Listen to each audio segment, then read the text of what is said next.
Okay, so again, my name is Harry Martinez, and I would like to introduce you guys to the presentation about the reality for musicians in Los Santos and the reality of the music industry overall for all labels, that is.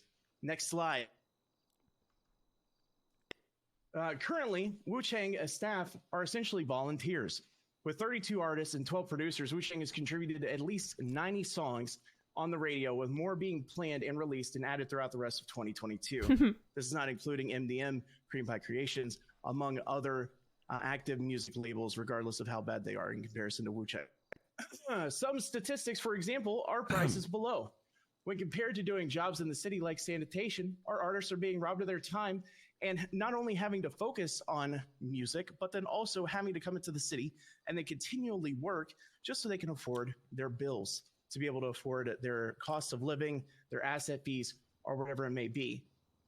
For an example, we have no way of clocking in at Wu-Chang, or I don't really know about the other music labels, but I'm assuming they don't have the ability to do that either while they're working on their music, which, you know, would be awesome to get paid for by the government.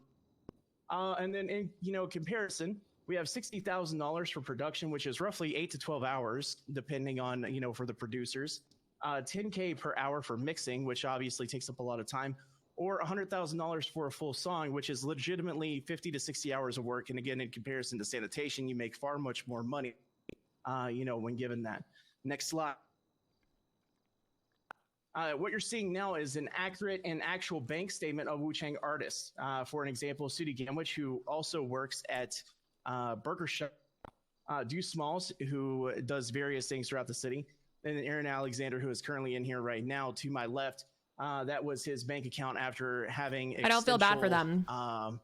Issues that are, you know, we're not going to go into. But as you can see, it's very difficult for these artists to be able to make ends meet and thus have to work other jobs throughout the city, such as, you know, Rooster's Rest, you know, Maldini's, the VLC, which of course we don't mind working at those because, you know, it definitely helps out the cause.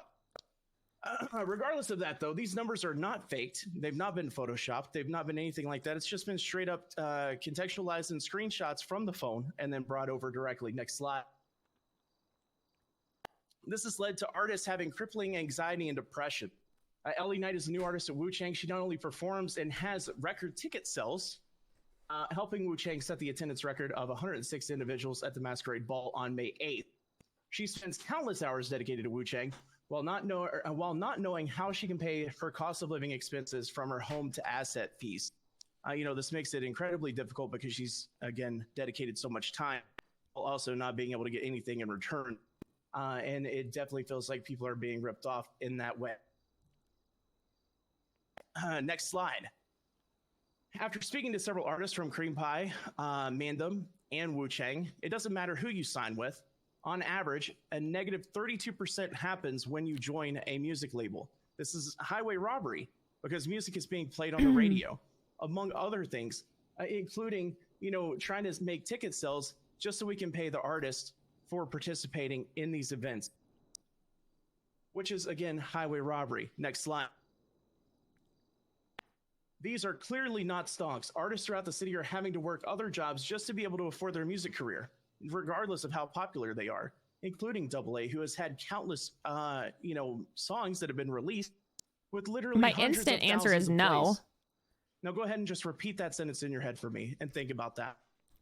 Because they have to work an hourly job. Slide. They have to be performing hourly to get receipts. All the hard work that we put into our music, that if we got paid for it by the government since it goes on the radio, that's from Sly Lion 2022. They do. Literally just happened last night.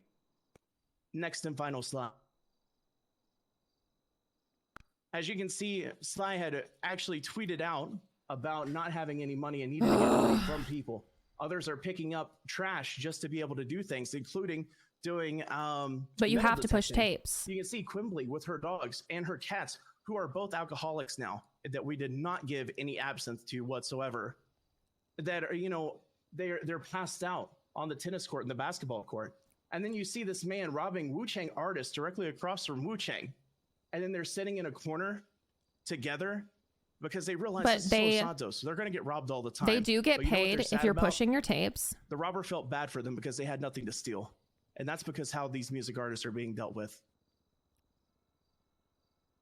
And then last but certainly not least, final slide, we have our contact information there for Wu-Chang. And again, this is something that not only Wu-Chang deals with, but again, Mandem, Cream Pie Creations, Down Bad, which Down Bad sucks anyways, and they only have Giles. And we're going to try to poach him, but that's not a different conversation for a different day.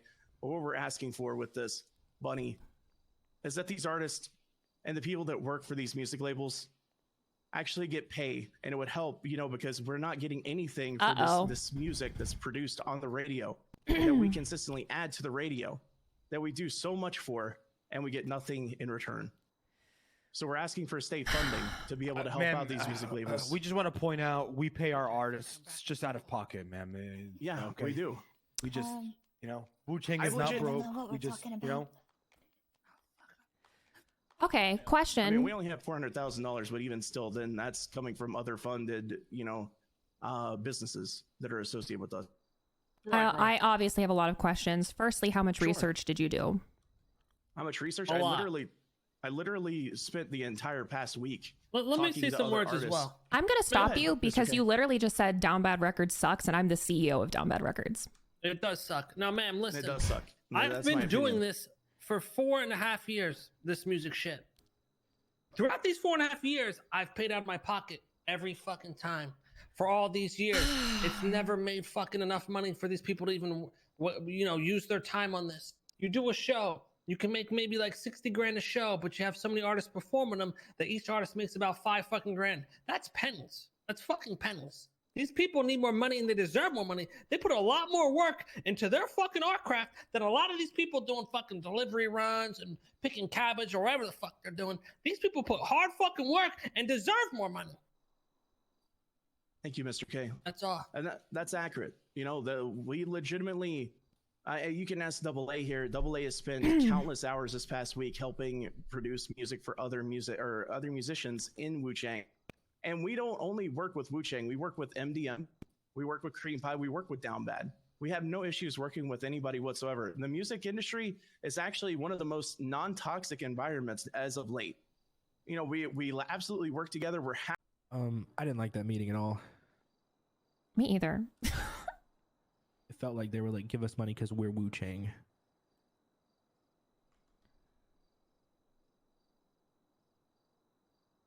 Yeah, I mean, this would benefit everybody. Like the thing is, also it's pronounced Giles. You're never gonna get him. Go fuck yourself. I think like at the end of the day, like at the end of the day, this is the general idea helps artists in general, right?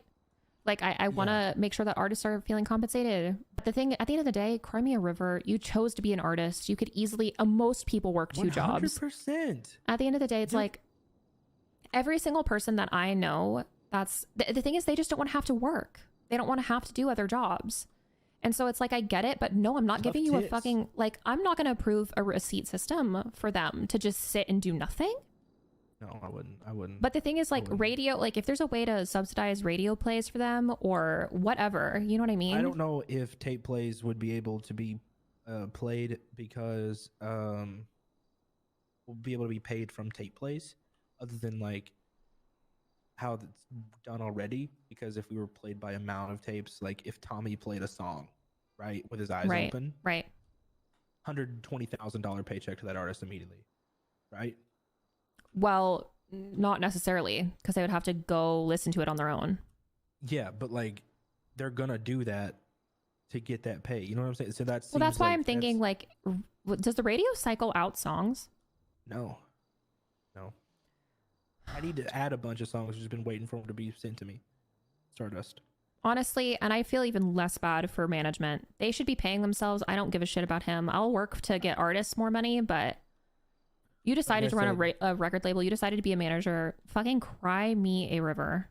Like I said, from what I get from it, it's I lost my train of thought. Never mind. It just can't. The thing is, it can't be influenced by anything that could impact out of city plays. Basically. Exactly, and then that's a hard fucking thing to do because the way music works right now is it plays out of city in city. You know what I mean? Yep.